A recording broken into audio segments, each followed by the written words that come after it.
Shalom, excellent peuple de Rehoboth et du monde entier, que la grâce et la paix du Seigneur soient ton partage en ce matin. Nous nous retrouvons encore sur cet espace de méditation dénommé le pain quotidien pour la nourriture de ce jour. Que toute la gloire revienne à notre Dieu et je prie que cette parole te trouve en très bonne santé. Si tu étais malade, reçois la guérison dans le nom puissant de Jésus-Christ de Nazareth. Prophète Rufin. Bien-aimé, j'ai cette joie de t'apporter le pain matinal. Nous gravitons autour de ce grand thème, le thème du mois, imiter leur foi. Le thème de la semaine, l'expression de la foi, parce que notre foi doit s'exprimer. Le thème qui requiert aujourd'hui notre attention, bien-aimé, c'est oui Seigneur, mais. Oui Seigneur, mais. Alléluia. Et notre texte de base est tiré du livre de Matthieu, chapitre 15, verset 27. Mais nous ferons la lecture à partir du verset 22. Je lis la parole de Dieu avec révérence. Et voici, une femme cananéenne qui venait de ces contrées lui cria, « Aie pitié de moi, Seigneur, fils de David. Ma fille est cruellement tourmentée par le démon. » Il ne lui répondit pas un mot.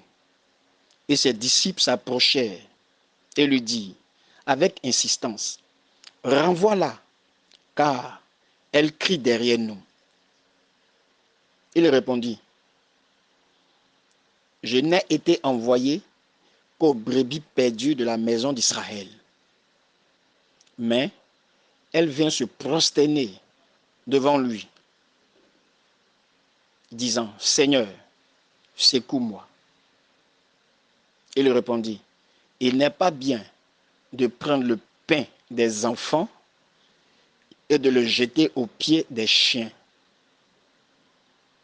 « Oui, Seigneur, dit-elle, mais les petits chiens mangent les miettes qui tombent de la table de leur maître. » Alors Jésus lui dit, « Femme, ta foi est grande, qu'il te soit fait comme tu veux. » Et à l'heure même, sa fille fut guérie. Quel passage extraordinaire. Bien-aimé, notre Seigneur entre à Sidon, dans la ville de Tyr, et là-bas, dans son parcours, il y a une femme cananéenne qui va s'approcher de lui, qui va s'approcher du Seigneur, qui va commencer à crier parce qu'elle avait sa fille qui était tourmentée par un esprit, par un démon, qui était possédée. Elle crie au Seigneur.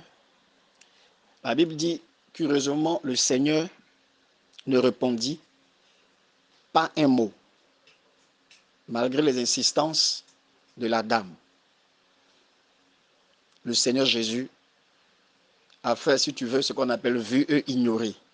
Et il continue son chemin et elle continue de crier. Elle ne s'arrête pas, elle continue, la cananéenne continue de crier. Les disciples du Seigneur vont dire, mais il faut la renvoyer, il faut la chasser. Depuis là, elle crie derrière nous. Alléluia. Jésus va répondre maintenant. Il va dire, je n'ai été envoyé qu'aux brebis perdues de la maison d'Israël. Vous voyez, bien aimé, je vais attirer ton attention là-dessus. Regardons l'attitude de cette femme et puis regardons aussi l'attitude du Seigneur Jésus. Cette femme qui est en détresse est en train de crier au Seigneur parce qu'elle est dans une situation délicate. Sa fille est possédée, est tourmentée par un esprit. Elle est dans un problème, dans une situation très compliquée. Elle fait recours, elle se tourne vers le Seigneur qui est de passage. Le Seigneur ne l'écoute même pas. Malgré ses cris, le Seigneur continue son chemin. Alléluia. Et cette dame cette Cananéenne ne va même pas s'arrêter là. La première réaction du Seigneur est un peu bizarre, il ne répond pas. Il y a une autre réaction encore où il va lui parler un peu durement pour dire que lui, il a été envoyé pour les brebis perdues de la maison d'Israël. C'est-à-dire pour le peuple d'Israël, pour que le peuple soit sauvé. Alléluia. Donc dans un premier temps, la Cananéenne est disqualifiée. Cette dame est disqualifiée. Mais elle va insister. Elle va crier des plus belles. Crier des plus belles. Le Seigneur encore va répondre. Encore très durement. Dans notre jargon, on va dire qu'il est en train de parler mal. Il dit, on ne donne pas la nourriture des enfants aux chiens. Et la femme ne va pas s'arrêter là. Malgré les obstacles, malgré le fait que le Seigneur ne lui réponde pas depuis longtemps, malgré le fait que les disciples même veulent la repousser, demandent au Seigneur de la repousser, elle ne s'est pas arrêtée. Quand il y a eu toutes ces réactions, la Bible dit que cette dame même s'est prosternée devant le Seigneur. Elle s'est prosternée devant le Seigneur. Et quand cette deuxième réponse du Seigneur va sortir pour dire, on ne donne pas la nourriture des enfants, bien-aimés, aux chiens, cette dame va répliquer. Dit, c'est vrai. Oui, Seigneur, dit-elle. Mais les petits chiens mangent les miettes qui tombent de la table de leur maître. Quelle foi extraordinaire. Regardez combien de fois cette Cananéenne a exprimé sa foi, a manifesté sa foi. Certainement que tu es dans une situation, tu as beaucoup crié au Seigneur. Tu as prié pour un point de prière, pour des sujets de prière pendant longtemps et tu n'as aucune réponse et tu es découragé. Ta foi a basculé. Bien-aimé, regarde cette dame. On lui a parlé mal. Il y a eu des obstacles. Mais sa foi est restée solide parce qu'elle savait que quelque chose de bon pouvait sortir du Seigneur Jésus-Christ. Elle savait que la solution à son problème, ce n'est pas ailleurs, mais c'est le Seigneur Jésus-Christ. Quel que soit le temps, quels que soient les obstacles, bien-aimé, elle a cru. Je veux t'inviter à comprendre quelque chose. Faisons comme cette dame. Comme je l'ai dit, elle a été disqualifiée. Quand tu regardes le discours, l'histoire, elle a été disqualifiée parce qu'il est venu pour les brebis perdues d'Israël. Elle est cananéenne. Qu'est-ce qui va se passer? Celle qui est cananéenne va manifester la foi, une foi véritable. Elle va exprimer cette foi. Et au bout du compte, la solution a été trouvée. Jésus va lui dire tout simplement, ta foi là, la foi que tu as manifestée, regarde, que cela arrive, que ce que tu veux s'accomplisse. Tu as prié pour quoi, bien-aimé? Tu as prié pour une maladie, pour une situation. Certainement, tu t'es dit que le Seigneur n'entend pas ta prière. Mais je veux te dire, l'Éternel Dieu entend tes prières. Il entend tes cris, comme il a entendu les cris de cette dame, cette Cananéenne. Malgré tout, elle a continué. Malgré les obstacles, elle ne s'est pas arrêtée. Quelle preuve, quelle expression de foi. Et cela doit caractériser nous, les enfants de Dieu, de ce siècle présent.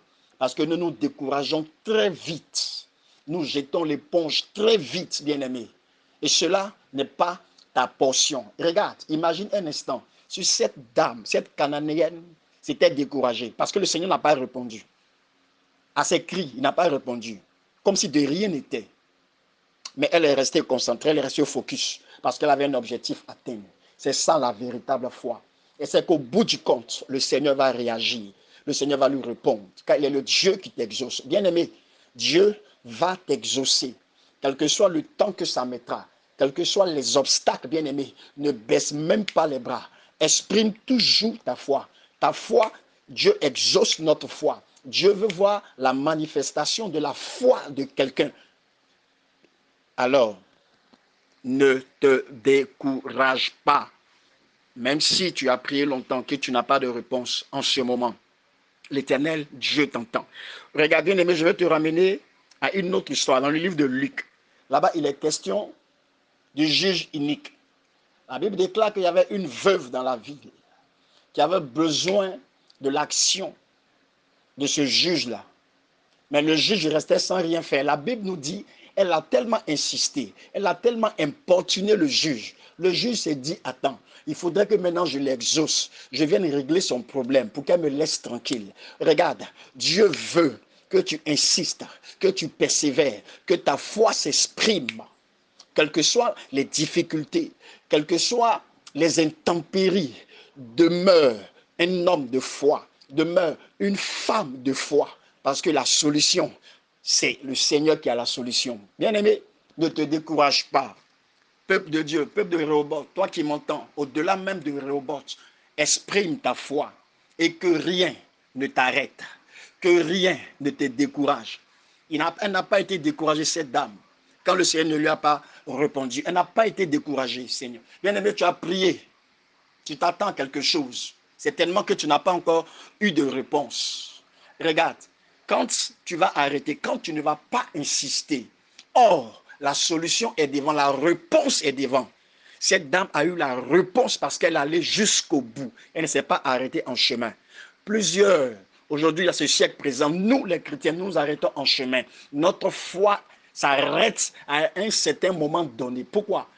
Parce que nous nous disons que nous avons prié depuis, le Seigneur n'agit pas. Notre Dieu, ses oreilles ne sont pas trop dures pour nous entendre, ni ses mains trop dures pour nous sauver. Il est le Dieu qui nous répond toujours. Alors, soyons des fidèles, soyons des hommes, des femmes qui expriment leur foi malgré les obstacles. Dans le nom puissant de Jésus-Christ, je prie que ta vie soit bénie. Je prie que l'Éternel fasse de toi un homme de foi, une femme de foi, malgré tout ce qui est obstacle, ne te retiens jamais. Va jusqu'au bout et cela sera bénéfique pour toi.